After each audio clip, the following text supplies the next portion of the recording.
and recycling and upcycling really grabbed us, because as a gallery, one of our missions is to exhibit and curate one exhibition a year at least that looks at climate change. So his brief was perfect for us. And we also love the idea of him upcycling behind the scenes material that we have in the depths of our art gallery that never sees the light of day. And we think he's done a fabulous job of bringing that to life and giving that a new voice. So without further ado, I want to introduce you to Mark Mcleish. Thank you, Susan. So I condensed a speech this morning, so bear with me. So it is totally abridged and might be kind of a bit heterogeneous. Firstly, welcome to the exhibition. It's been an absolute joy to put together, and thank you to Susan Lord for believing in the project. For every email, phone call, or just random popping into the gallery saying, can we do this, or is this possible? Fully supported, and what more can an artist want? And the rest of the staff at Berry as well for making this a reality and possible. I'd like to thank the founder of Precious Collective, Lynn, its board members, and all of its members, which is nearly 500. So there are 60 works in here by 20 different members of Precious Collective within this exhibition. So thank you all for believing in my vision for this exhibition as well. Otherwise it wouldn't have been a reality. So the starting point of where this idea came from is I was archiving my own work, and I was archiving an old work called A History of Touch, which is the Polaroids in that room. And so I was conditioning them into wrapping them up in acid-free tissue paper, and I just chose 3 out of them. And I thought, oh, it's like drawing tarot cards. It is like past, present, future. And then the more I looked differently at that body of work and what that body of work meant, I just thought, oh, this has such material vitality. It would be really brilliant to do an art journal exhibition based on this idea of past, present, future. And that's very loosely where the idea came from. So then I presented 3 questions as an open call to Precious Collective members, which were based around ideas of sustainability. And these were, how can jewellery challenge and contribute to the language of sustainability? What are the conversations about sustainability triggered by the jewels we make? And where are the questions in our practice about sustainability, and how do they have a connected relationship with the making methods and materials we use? So within that, I then presented for each artist to represent in 3 different works, and that's where past, present, and future really came into play. So the past was something the artist could put and submit a work from any time in their career, but it had to have something that had a past life, so a material or an object within it. Present was a work where the artist could self-elect something or a position of thinking about sustainability in their practice, that was best representational, and this kind of varies from kind of material thinking to kind of ideas of renewable energy. So this really opens the conversation, the bigger conversation about sustainability from a maker's perspective. And the future work, so there's 20 works that I made very, very specific for this exhibition. So they are unseen and made directly for this show, with the idea that they have to biodegrade or be no impact, but more so biodegrade. And that's what's really interesting about the works. And we didn't know what they would be, so if you got chosen, those were the surprises that came in the post. I knew it was like Christmas Day, and I was so jealous of Susan getting to open the packages before I did. But again, it's that, believing and choosing from the submissions of what Precious Collective. So thank you for the artists that took part. So for some people here that might be new to art jewellery, I decided to put something together which I think contextualises the pulse of the idea of this exhibition and what I hope the jewellery does. It's also the answer to the first question that I put forward.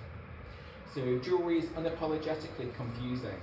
generous and non-verbally verbal. In context when worn, the connection with the wearer promotes articulated questions. The state of storytelling fluctuates and becomes influx for whom is viewing the jewel and in what version of jewel is being jewellery. This transitional combination of moments provides opportunity to open conversations and provide a dialogic experience for which the values and agency, the jewellery, the wearer, the viewer become the story. And that actually opens the missing element within this exhibition, which was my challenge, is the body. The body's not here, so how can I humanise and make human an exhibition? And that's how I started to think about doing it through the curation. And as Susan said, I got to own the pits. The basement of the basement of the basement. So I jealous. know, I'm so jealous of me. And choose and locate and point at things and like get so excited, and Susan's just there going, yeah. And when you said the dust sheet, and I said to our technician, Chris, can Mark use that in his exhibition? He went, yeah. What, to paint with? No, not to hang on the wall. Yeah, if you want. So what I wanted to do is to resurrect the gallery and everything the gallery's seen. So, if you actually think of what these things, and also the unseen from the gallery. So the backs of old paintings, the old chopped up dado rail that was put there, the old school, the activity tables that have been cut into, the paint splatters, so the subconscious, the unconscious and the unseen that actually have made the past exhibitions within this gallery that's, had such a lifetime, is suddenly being resurrected, and I really wanted that to be part of the material question, and actually really helps humanise the exhibition, because all these mistakes, these drips, and these subconscious chalk marks actually add and put the human and the unseen back into the question. And I think that's exactly what I wanted to do with the curation. So the idea of residual energy was my starting point, and actually using the gallery as a material, and actually creating this idea of an archive was really, really important through the curation.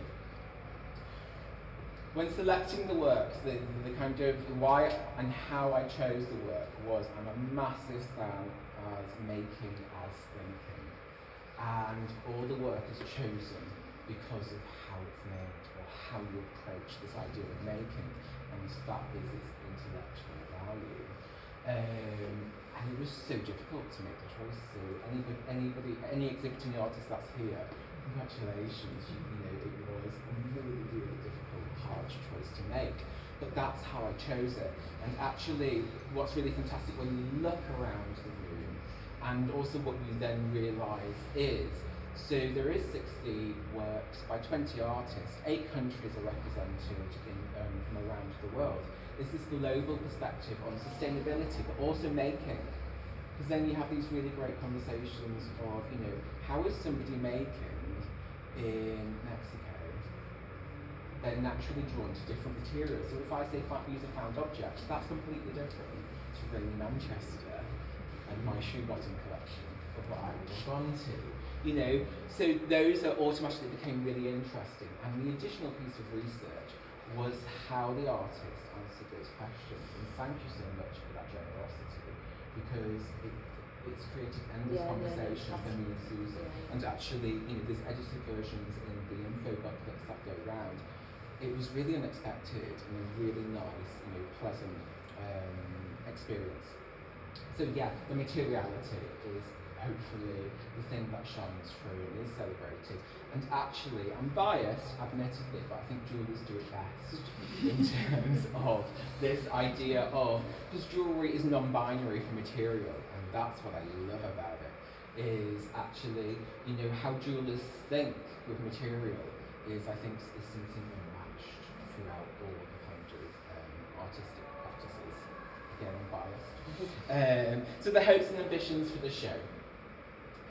So I hope it can kind of generate those questions about sustainability through the work that it does, but also hopefully it does bring art jewellery to a new audience, especially being in an art gallery, but also again with how it becomes kind of a holistic conversation for the exhibition here. So that's my ambitions for the show. Dedications. So I would like to dedicate this show to some people, if I may. So I would like to dedicate it to my students, past and present. I would like to dedicate it to Sharon Blakey, who would understand when I'm going around and need something that does this. The only person I knew would have got that was Sharon. I've chosen the dust shit as well. Got it. And I would also like to dedicate this exhibition to Gary Redmond, who makes me think about the future in very different ways. So, thank you all. I really hope you enjoyed the show.